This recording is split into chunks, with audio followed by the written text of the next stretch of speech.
Welcome back to this episode of Heal Your Past, Master Your Future. My name's Tracy Malone. I'm a somatic trauma coach, and today we're continuing on with our Polyvagal Theory series. In this episode, we're going deeper into ventral vagal. If you haven't listened to the last episode of this podcast, I would strongly suggest you do, where I talk about the 3 stages of the Polyvagal Theory system, the 3 steps. And if you don't understand those steps, it might be a bit difficult for you to follow along with this podcast. So this is one of those that it is best if you visit the last episode first. And for those who have listened to it, you'll remember we spoke about the 3 steps of the Polyvagal Theory system.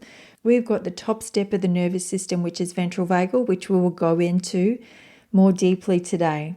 It is the green light. It is the parasympathetic nervous system. It is rest and digest. Then we have the sympathetic state, the second step, which is the orange light. It is fight, flight, mobilization of stress and fear.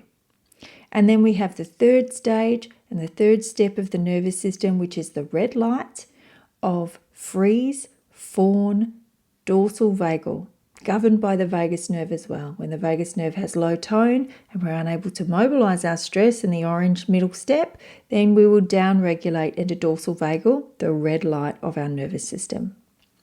So as I said, today's focus is on the ventral vagal state, our biological state of safety and connection. As we know, ventral vagal is governed by the vagus nerve. So the vagus nerve is the major communication pathway between the body and the brain. It's one of the 12 cranial nerves that are responsible for basic survival. So without these, we don't have the basics that we need to function as a human. Vagus nerve also supports homeostasis and social engagement. The word vagus, as I said in the last podcast, it actually means wanderer in Latin. So it likes to wander, it likes to connect. It is our social nerve. And the vagus nerve is really sensitive to the stresses of the world. So if you think about for a moment people who are on the spectrum, who have ADHD or are on the autism spectrum at any stage, their vagus nerve is actually a key to their well-being ongoing. It's a key for all of us, but with people with those high sensitivities of neurodiversity, the vagus nerve is even more important, because the vagus nerve is very sensitive to the stresses of the world. The important thing to understand about the vagus nerve is that 80% of the fibers in the vagus nerve are sensory. It means that 20% of the fibers in the vagus nerve are motor fibers. So what's the difference? Sensory is body-up communication. Motor fibers is top-down communication. Motor fibers are, we develop the brain and then it communicates down with the body. Sensory fibers are, we move with the body, we talk to the body, they're bottom up, and it delivers the message to the brain. This is why the way to toning your vagus nerve and coming back to this place of safety in your body is through the body, not through the brain. You cannot think your way out of trauma. You cannot talk your way through and out of trauma or stress. It is through the mobilization. It is a body-based approach that will actually strengthen your vagus nerve and bring you back to the ventral vagal state of homeostasis and safety, connection, and belonging.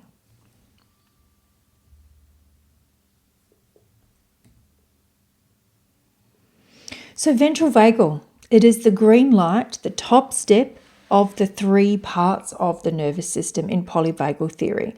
What does it govern? It governs safety.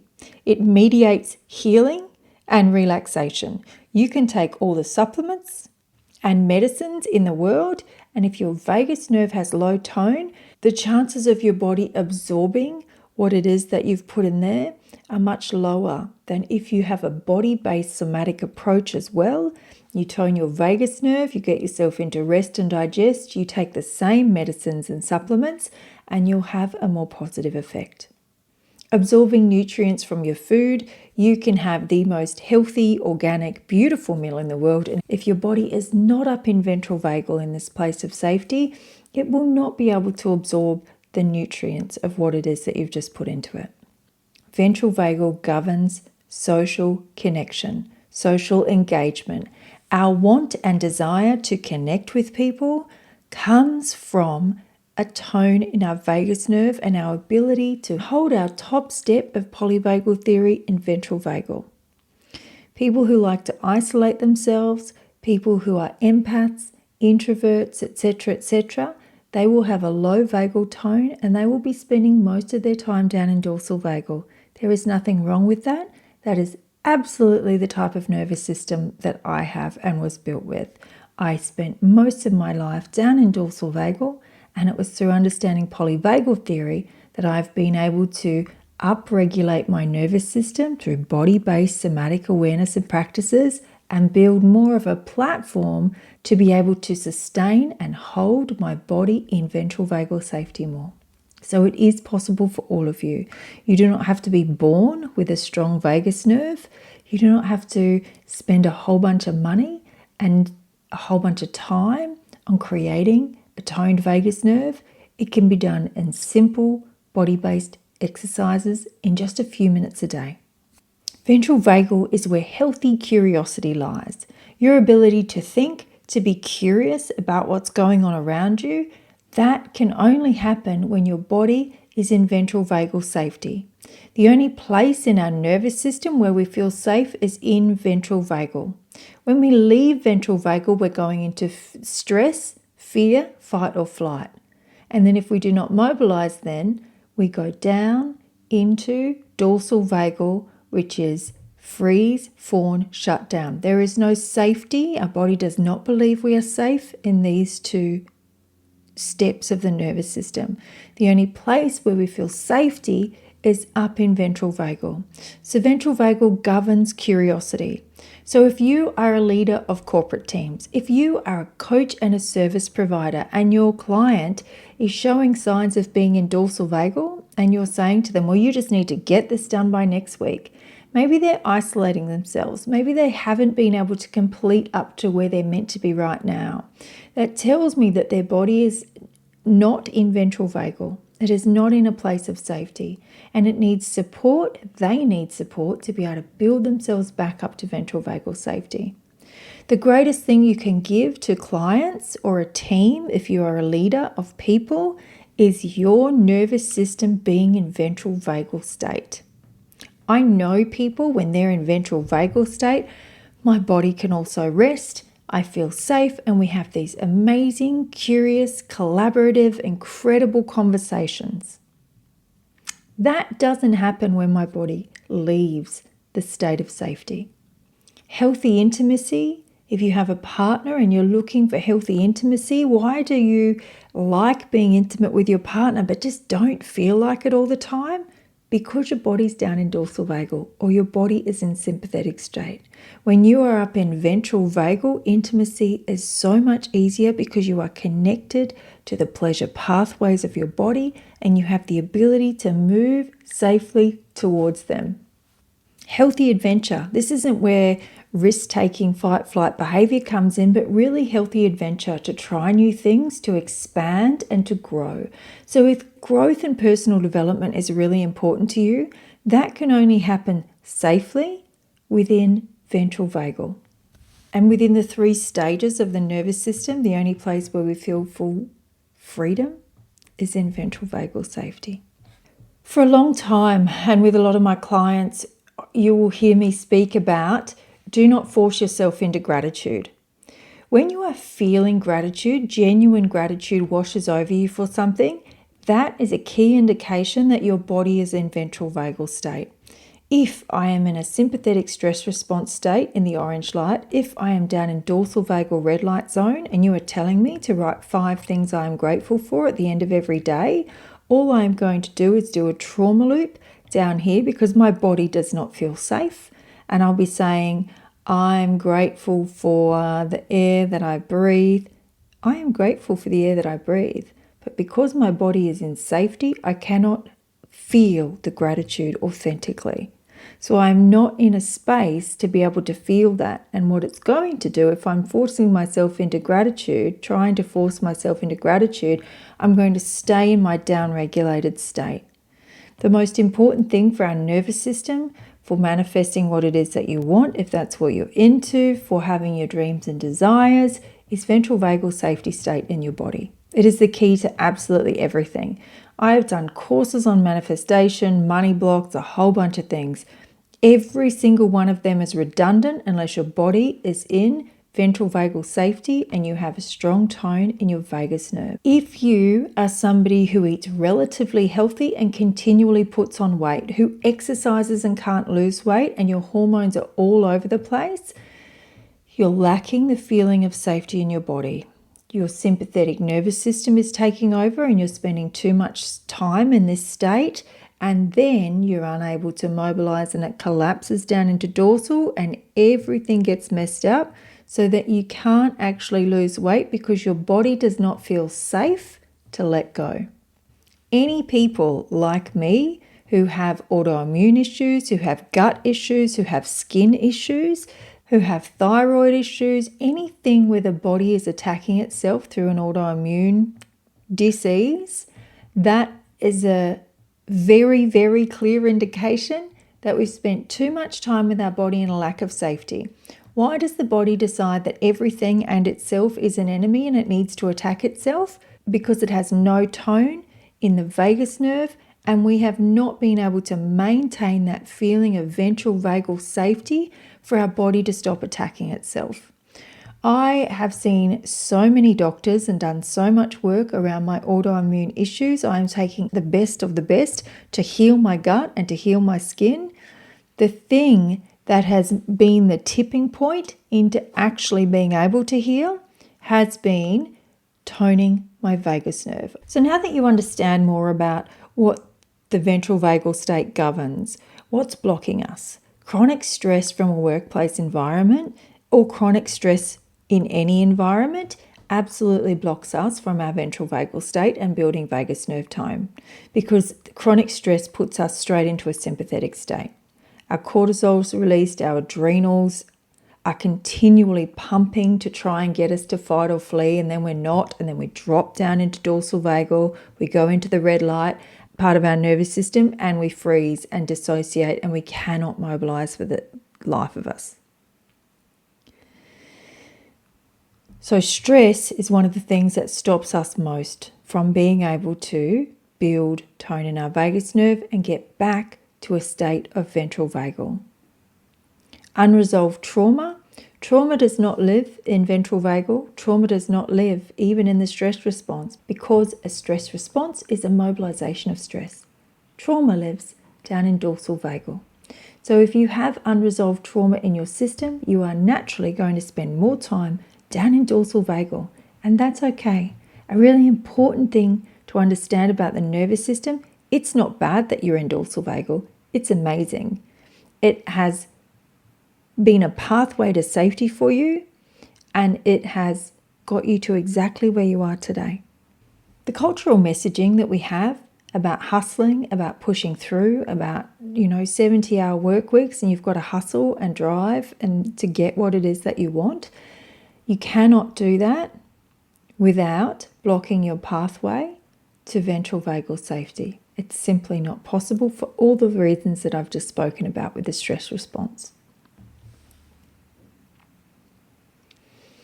If you have a leader, a manager, or too many of your team that are not in ventral vagal safety, you can inadvertently trigger a threat response in every other body in the workplace. If you are a leader of a workplace, if you are a leader of teams, and you walk into the office and your body is in sympathetic stress state or dorsal vagal state, remember that the vagus nerve is 80% sensory. It's 80% bottom up. Our bodies are talking to each other. Even when we are verbally communicating with another person, our vagus nerve and our body is also communicating on a different level. So if I walk in and I'm meeting a team of people and leading a team of people and my body is in sympathetic stress response or dorsal vagal, everybody in that room will say, well, you are the leader and you're massively stressed. Therefore, this environment cannot be a safe environment because you're the leader and your body is not in a place of safety. Therefore, my body is not in a place of safety. You can literally, through your own nervous system, trigger an entire team into a stress response and dorsal vagal state. I'm hoping now that you're really seeing the importance of building tone in your vagus nerve, learning somatic approaches, body up approaches to healing so that you can spend more time up in ventral vagal. If you want to create psychological safety within your team, the best thing you can do for yourself and your body is walk in and spend as much of the day as possible in ventral vagal. That in itself will create psychological safety. It gives permission for every other nervous system and body in the room through sensory input, bodies reading each other, the nervous systems that are reading each other, to be able to also enter ventral vagal safety. So it happens both ways. Not only can you govern the stress, but you can also invite bodies into safety by being in that place yourself. And if you work with clients online, which I do a lot, I can influence a nervous system on the other side of the world by meeting them in my state of ventral vagal safety and noticing their stress and dorsal response. My job is literally to notice where they are on the ladder and help and support them to get back to ventral vagal safety. I do not leave a session until my client is back in ventral vagal safety, ever. And that's how I build trust, and that's how I build the following that I have with my work. And it's not hard to do. You can do this for yourself as well. It's really important if you're a woman as well. We have an enormous amount of societal expectation that we are going to take on caregiving roles. And caregiving roles come with extra responsibility, so we're put under extra stress, and we're also not allowed to be overly emotional. We're not allowed to be angry. There's so many expectations put on women. So the amount of women that I meet who just keep nodding when I talk about sympathetic stress state and dorsal vagal, they're just like, oh, of course, that's where I've spent most of my life. Because we were conditioned that we were not safe in many ways as well. With men's violence against women and general violence against women in our world, we have to consider our lack of safety almost all day, every day. Am I literally safe when I walk to my car? I don't know. So I've moved automatically. I could have had a great day and I'm walking to my car and I've just noticed that there's an eye on me. So I've slipped straight into a stress response already. Will I make it to my car? Will I make it home? Do I live by myself? If I get there, will anyone be there? There are all of these stresses that are on women. So I meet more women who sit in dorsal vagal than I do men. And that is simply because of the way our world has been created and built. The great news is we have a pathway back to safety now. We have a pathway to create safety within our bodies. And you can do it in as little as 5 minutes a day. If you'd like to start your own pathway back to safety, you can work with me in so many ways. If you want to work one-on-one with me, you can go to my website. The link is in the comments. I have an online course called Release, a 6-week journey to let go of tension and trauma from your body, where I take you gently, very gently and very safely, work at your own pace through 6 weeks of learning the exercises for you to bundle them all together and create your own personal practice to move forward, where you can create your own short daily practice to continually release trauma from your body and build tone in your vagus nerve. You can find that on my website as well. And if you are a teacher of any kind or a leader of any kind and you're like, I really want to know more about this, I'm currently creating a course to educate teachers and leaders on the vagus nerve where we just go more in depth about all of this, more in depth about all of the cranial nerves. I go more in depth about every response, because within responses and pathways, there's a lot more information than I can give in this podcast. And for today, thank you so much for joining me in this second edition of the Polyvagal Theory series. So we've covered polyvagal theory, we've covered ventral vagal safety, and in the next episode, we're going to cover the sympathetic state, the orange light of the nervous system, and we're going to go into more depth around that. So please connect with me if you would like anything further. I'm completely here for you and your nervous system and your vagus nerve's pathway back to safety. Otherwise, I'll see you in the next episode of Heal Your Past, Master Your Future. Thanks for joining me today.